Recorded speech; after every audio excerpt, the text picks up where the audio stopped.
जय यीशु आप सबों को।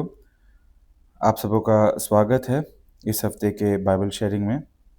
इस हफ्ते हम योहन अध्याय 5 पद संख्या 19 से 29 पर मन चिंतन करेंगे। वीडियो में आगे बढ़ने से पहले आपसे अनुरोध है कि आप वीडियो को पॉज करें और अपने बाइबल से योहन अध्याय 5 19 से 29 को पढ़ें। हम योहन के अध्याय 5 में हैं। पिछले हफ्ते हमने देखा कि विश्राम के दिन, साबत के दिन प्रभु मसीह एक बीमार व्यक्ति को चंगाई देते हैं और उनके इस चंगाई के चलते जो उन्होंने विश्राम के दिन किया था, यहूदी जो है उनसे बहस करते हैं, उनसे यह जानने की कोशिश करते हैं कि किस अधिकार से उन्होंने उस व्यक्ति को विश्राम के दिन चंगाई प्रदान की। और इस हफ्ते जो हम अध्याय 5 पद संख्या 19 से 29 जो हम पढ़ेंगे, हम देखेंगे कि किस प्रकार प्रभु मसीह अपने अधिकार के बारे में, जो अधिकार उनको मिला है, उसके बारे में व्याख्या देते हैं। पद संख्या 19 में प्रभु कहते हैं, ईसा ने उनसे कहा, मैं तुम लोगों से यह कहता हूँ, पुत्र स्वयं अपने से कुछ नहीं कर सकता। वह केवल वही कर सकता है जो पिता को करते देखता है। जो कुछ पिता करता है वह पुत्र भी करता है। वह अपनी व्याख्या की शुरुआत इस दावे से करते हैं कि वह पूर्ण रूप से पिता परमेश्वर पर आश्रित हैं। उनका कहना है कि वो कुछ भी ऐसा नहीं कर सकते जो पिता परमेश्वर नहीं चाहता। इसी के बारे में थोड़ा हम मनन चिंतन करते हैं। मैंने पहले भी आपसे कहा था कि मसीह को नए व्यवस्था में 2 उपाधियों से बुलाया जाता है। उनको ईश्वर का पुत्र भी कहा जाता है और मानव पुत्र भी कहा जाता है। जब हम ईसा मसीह को ईश्वर का पुत्र कहते हैं, हम यह कहते हैं कि ईसा दिव्य हैं, ईश्वर हैं। हम यह बात यूहन के पहले पत्र अध्याय 5 पद संख्या 20 में, इब्रानियों के नाम पत्र अध्याय 1 पद संख्या 3 में, यूहन का सुसमाचार अध्याय 1 पद संख्या 1, 2 और 3 में देखते हैं। यहाँ पर हम देखते हैं कि धर्म ग्रंथ प्रभु ईसा मसीह को दिव्य ईश्वर ठहराता है। उदाहरण के तौर पे इब्रानियों के नाम संत पौलुस का जो पत्र है, अध्याय 1 पद संख्या 3 में हम पढ़ते हैं, वह पुत्र अपने पिता की महिमा का प्रतिबिंब और उसके तत्व का प्रतिरूप है। यानी प्रभु मसीह जो हैं, पुत्र जो हैं, वो पिता के सदृश हैं, प्रतिरूप है, प्रतिबिंब हैं। तो प्रभु मसीह जो हैं दिव्य हैं, ईश्वर हैं और ईश्वर होने के चलते उनका अधिकार सर्वोपरि है। इसके साथ साथ प्रभु मसीह मानव पुत्र भी हैं। जब हम प्रभु मसीह को मानव पुत्र कहते हैं, हम ये इस बात को कहते हैं कि प्रभु मानव भी हैं। वो पूर्णतः 100% ईश्वर हैं और 100% मनुष्य भी। योहन अध्याय 1 पद संख्या 14, इब्रानियों के नाम पत्र अध्याय 2 14 से 18, इब्रानियों के नाम पत्र अध्याय 12 पद संख्या 1 से 3। उदाहरण के लिए इब्रानियों के नाम संत पौलुस का जो पत्र है 12 उसके 1 में हम पढ़ते हैं, तो हम हर प्रकार की बाधा दूर कर अपने को उलझाने वाले पाप को छोड़कर ईसा पर अपनी दृष्टि लगाकर धैर्य के साथ उस दौड़ में आगे बढ़ते जाए जिसमें हमारा नाम लिखा गया है। ईसा मानव पुत्र हैं। ईसा 100% मानव है। इससे हमको क्या समझना है कि हम उनके उदाहरण को अपने जीवन में लागू कर सकते हैं। अगर ईसा मसीह मानवता में जो कुछ कर सकते हैं, हम भी वो कर सकते हैं। और यही इब्रानियों में लिखा है, ईसा पर अपनी दृष्टि लगाकर हम उस चीज को करने का प्रयास करें जो प्रभु मसीह मानव रूप में करते थे। और इसी बात का वो दावा कर रहे हैं कि वह पूर्णतः अपने पिता पर आश्रित हैं और यही हमको करना चाहिए। उत्पत्ति में चलते हैं। उत्पत्ति अध्याय 2 पद संख्या 9 में हम देखते हैं कि प्रभु मसीह ने जब धरती पर सभी प्रकार के वृक्ष उगाए, उन्होंने आनंद वाटिका के बीचों बीच जीवन वृक्ष और भले बुरे के ज्ञान का वृक्ष भी बोया। उत्पत्ति 2, 16 और 17 में प्रभु ने पहली आज्ञा दी। प्रभु ने मनुष्यों को यह आदेश दिया कि तुम वाटिका के सभी वृक्षों के फल खा सकते हो, किंतु भले बुरे के ज्ञान का वृक्ष का फल नहीं खाना, क्योंकि जिस दिन तुम उसका फल खाओगे, तुम अवश्य मर जाओगे। प्रभु ने कहा कि तुम जीवन वृक्ष के फल से भी जीवन वृक्ष का जो पेड़ है, उसका भी फल खा सकते हो, जिससे आप अनंत काल तक आप जीवित रह सकते हो। लेकिन आदेश क्या था? भले और बुरे का ज्ञान का वृक्ष का फल नहीं खाना। यानी उनको जो आदेश दिया गया था, वो था कि अपने हर बातों में पिता परमेश्वर पर आश्रित रहो, जिस प्रकार से प्रभु ईसा दावा करते हैं कि वो आश्रित थे। और मनुष्यों ने क्या चुना? उत्पत्ति अध्याय 3, 5 से 7 में हम देखते हैं कि शैतान सांप के रूप में आकर वह यह कहता है कि ईश्वर जानता है कि यदि तुम उस वृक्ष का फल खाओगे तो तुम्हारी आंखें खुल जाएंगी और तुम भले और बुरे का ज्ञान हो जाएगा, और इस प्रकार तुम ईश्वर के सदृश बन जाओगे, ईश्वर के बराबर बन जाओगे। अब स्त्री को लगा कि उस वृक्ष का फल स्वादिष्ट है, वह दिखने में सुंदर है, और जब उसके द्वारा ज्ञान प्राप्त होता है तो वह कितना लुभावना है। इसलिए उसने फल तोड़कर खाया, उसने पास खड़े अपने पति को भी उसमें से दिया और उसने भी उस खा लिया। तब दोनों की आंखें खुल गई और उन्हें पता चल गया कि वे नंगे हैं, इसलिए उन्होंने अंजीर के पत्ते जोड़ जोड़ कर अपने लिए लंगोट बना लिए। मनुष्य ने क्या किया? मनुष्य ने प्रभु पर आश्रय रखने के बजाय प्रभु से जो है स्वतंत्रता, आज़ादी की कामना की। इसलिए उन्होंने उस वृक्ष को खाया जिससे उनको खुद भले और बुरे का ज्ञान हो जाए और वो ईश्वर के सदृश हो जाए, है ना? यहीं पर मानव और ईसा में फर्क है। फिलिपियों के नाम पौलुस के पत्र अध्याय 2 पद संख्या 5 और 8 में हम इस प्रकार पढ़ते हैं। आप लोग अपने मनोभावों को ईसा मसीह के मनोभावों के अनुसार बना ले। वह वास्तव में ईश्वर थे और उनको पूरा अधिकार था कि वह ईश्वर की बराबरी करे। फिर भी उन्होंने दास का रूप धारण कर तथा मनुष्य के समान बनकर अपने को दीनहीन बना लिया, और उन्होंने मनुष्य का रूप धारण करने के बाद मरण तक, हाँ क्रूस पर मरण तक आज्ञाकारी बनकर अपने को भी दीन बना लिया। तो प्रभु यहाँ पर अपने अधिकार के बारे में बात कर रहे हैं, और अधिकार बिना आज्ञाकारिता के आपको नहीं मिलता। प्रभु मसीह आज्ञाकारी थे, मनुष्य के रूप में वह आज्ञाकारी थे, और उस आज्ञाकारिता के चलते वह पूर्णतः अपने पिता परमेश्वर पर निर्भर थे, और उस निर्भरता के चलते, इस आज्ञाकारिता के चलते प्रभु मसीह को यह अधिकार दिया गया था। आगे बढ़ते हैं। यूहन्ना 5:20 में प्रभु कहते हैं, क्योंकि पिता पुत्र को प्यार करता है, वह स्वयं जो कुछ करता है उसे पुत्र को दिखाता है, और वह उसे और महान कार्य दिखाएगा जिन्हें देखकर तुम लोग अचंभे में पड़ जाओगे। प्रभु अधिकार के बारे में कहते हैं, और प्रभु कह रहे हैं, पहली बात तो मैं पूर्णतः अपने पिता के अधीन हूं, मैं आज्ञाकारी हूं, इसीलिए पिता ने मुझे अधिकार दिया है। दूसरा, पिता प्रभु से प्यार करते हैं। तो हम देखते हैं कि हम त्रिएक ईश्वर को मानते हैं। हम देखते हैं कि ईश्वर पिता भी है, ईश्वर पुत्र भी है, ईश्वर पवित्र आत्मा भी है, और इन तीनों में प्रेम है। पिता प्रेम में पुत्र को देखता है, और ये तीनों बराबर हैं और तीनों एक होकर ईश्वर हैं। तो प्रभु कहता है, क्योंकि पिता मुझे प्यार करता है, उसने मुझे ये अधिकार दिया है। वह जो कुछ करता है मुझे दिखाता है, और मुझे आगे आने वाले दिनों में और चीजें दिखाएगा जिनको देखकर तुम अचंभे में पड़ जाओगे। यही प्यार हमारे लिए भी पिता दर्शाता है।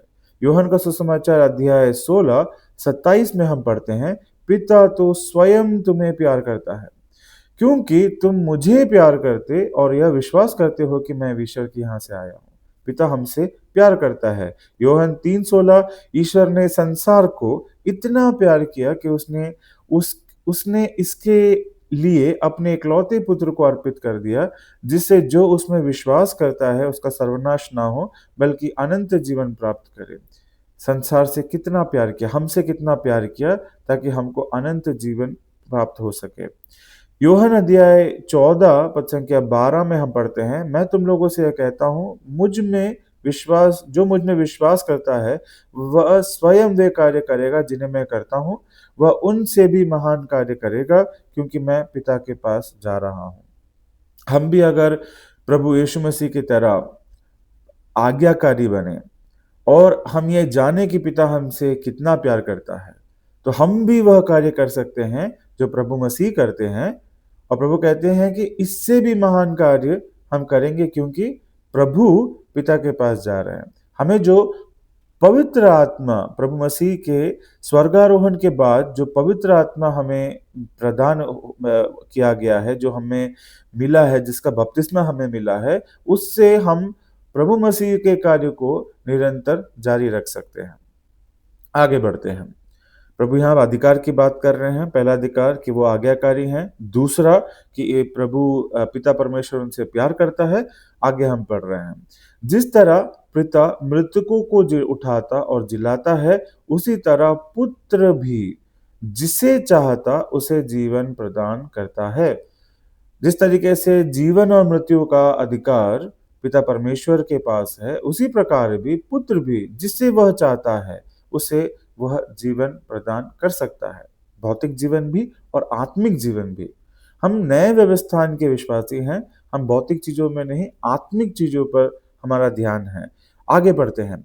रोमियो के नाम पौलुस का पत्र अध्याय 8 वचन संख्या 11 में प्रभु कहते हैं, जिसने ईसा को मृतकों में से जिलाया, यदि उनका आत्मा आप लोगों में निवास करता है, तो जिसने ईसा मसीह को मृतकों में से जिलाया, वह अपनी आत्मा द्वारा जो आप में निवास करता है, आपके नश्वर शरीरों को भी जीवन प्रदान करेगा।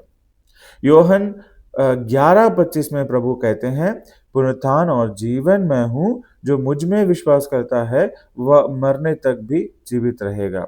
प्रभु में जो विश्वास करता है उसे जीवन प्राप्त होता है। तो यह अधिकार भी प्रभु मसीह को पिता परमेश्वर से मिला है। आगे पढ़ते हैं। योहन का सुसमाचार अध्याय 5 22 और 23 में कहते हैं, क्योंकि पिता किसी का न्याय नहीं करता, उसने न्याय करने का पूरा अधिकार पुत्र को दे दिया है, जिससे सब लोग जिस प्रकार पिता का आदर करते हैं उसी प्रकार पुत्र का भी आदर करे। जो पुत्र का आदर नहीं करता वह पिता का, जिसने पुत्र को भेजा है, आदर नहीं करता। तो न्याय का अधिकार भी पिता परमेश्वर ने प्रभु मसीह को दिया है। कुरिन्थियों के नाम पौलुस का दूसरा पत्र अध्याय 5 पद संख्या 10 में हम इस तरीके से पढ़ते हैं, क्योंकि हम सबों को मसीह के न्यायासन के सामने पेश किया जाएगा। न्यायासन के सामने पेश किया जाएगा। प्रत्येक व्यक्ति ने शरीर में रहते समय जो कुछ किया है, चाहे वह भलाई हो या बुराई, उसे उसका बदला चुकाया जाएगा। प्रभु न्यायासन पर बैठेंगे, प्रभु मसीह। प्रेरित चरित्र अध्याय 17 30 और 31 में हम पढ़ते हैं, ईश्वर ने अज्ञान के युगों में लेखा लेना नहीं चाहा, परंतु अब उसकी आज्ञा यह है कि सर्वत्र सभी मनुष्य पश्चाताप करे, क्योंकि उसने वह दिन निश्चित किया है जिसमें वह पूर्व निर्धारित व्यक्ति द्वारा समस्त संसार का न्यायपूर्वक विचार करेगा। ईश्वर ने उस व्यक्ति को मृतकों में से पुनर्जीवित कर सबों को अपने इस निश्चय का प्रमाण दिया है। किसको उन्होंने मृतकों में से पुनर्जीवित किया? प्रभु मसीह को। तो न्याय का अधिकार किसे दिया गया है? प्रभु मसीह को दिया गया है। आगे पढ़ते हैं। यूहन्ना का सुसमाचार अध्याय 5 पद संख्या 24, प्रभु कहते हैं, मैं तुम लोगों से यह कहता हूँ, जो मेरी शिक्षा सुनता और जिसने मुझे भेजा उसमें विश्वास करता है, उसे अनंत जीवन प्राप्त होगा, वह दोषी नहीं ठहराया जाएगा, वह तो मृत्यु को पार कर जीवन में प्रवेश कर चुका है। प्रभु कहते हैं, न्याय का अधिकार मेरे पास है, और उस न्याय को के दिन आप कैसे दोषी नहीं ठहराए जाएंगे?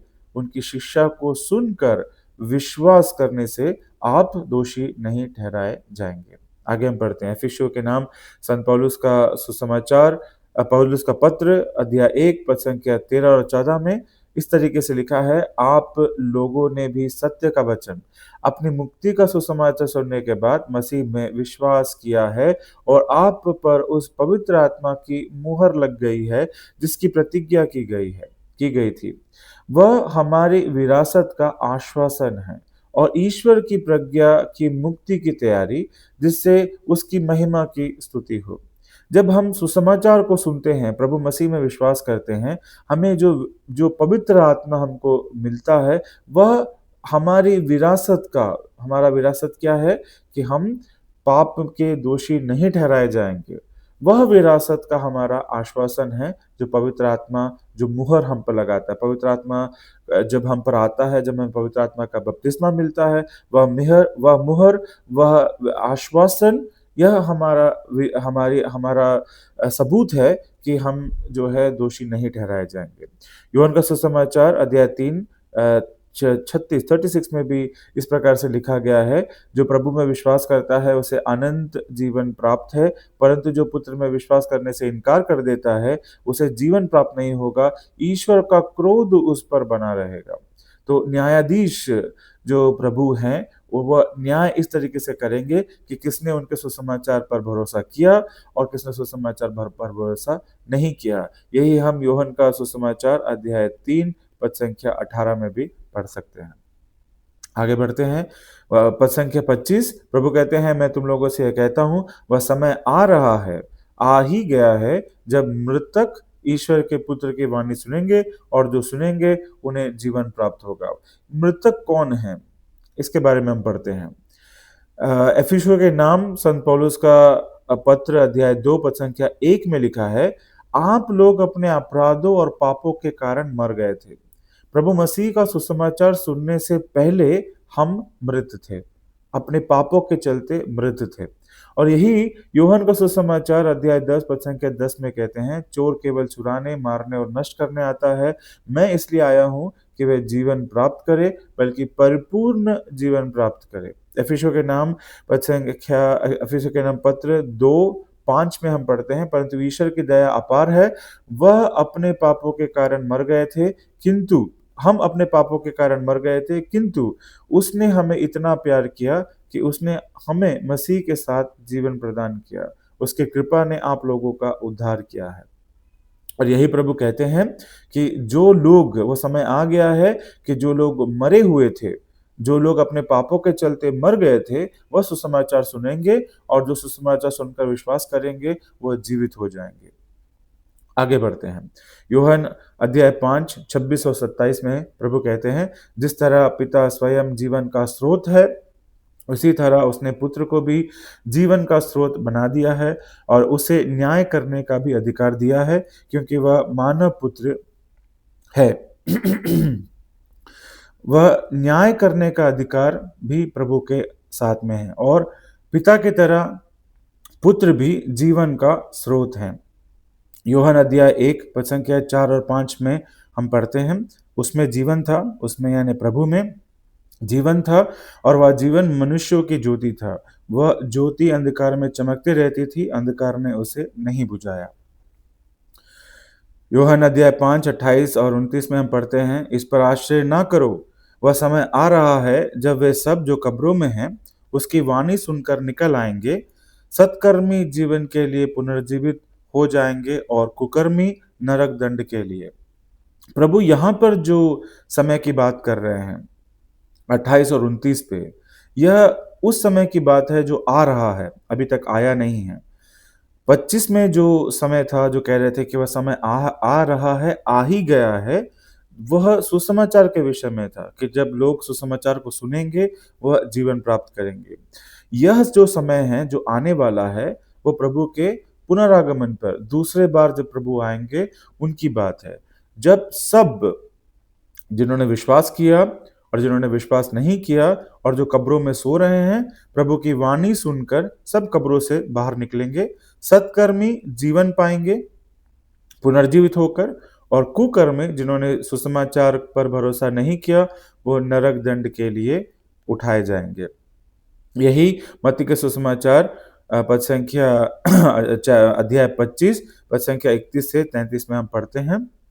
जब मानव पुत्र सब स्वर्गदूतों के साथ अपनी महिमा सहित आएगा, तो वह अपने महिमामय सिंहासन पर विराजमान होगा और सभी राष्ट्र उसके सम्मुख एकत्र किए जाएंगे। जिस तरह चरवाहा भेड़ों को बकरियों से अलग करता है, उसी तरह वह लोग एक दूसरे से अलग कर देगा। वह भेड़ों को अपने दाएं और बकरियों को अपने बाएं खड़ा कर देगा। हम भेड़ हैं, हम प्रभु के दाएं, और जो बकरियां हैं, जो वो लोगों को दर्शाते हैं जिन्होंने सुसमाचार को नहीं सुना, जिन पर यकीन नहीं किया, उनको अपने बाएं खड़ा कर देगा। तो प्रभु ही वह न्यायाधीश है। प्रभु, उनको न्याय का अधिकार है। प्रभु ये सुसमाचार के इस भाग में प्रभु अपने अधिकार के बारे में बता रहे थे। इस हफ्ते इतना ही। अगले हफ्ते यूहन अध्याय 5 के बचे हुए पदों को हम मनन चिंतन करेंगे। तब तक के लिए जय यीशु।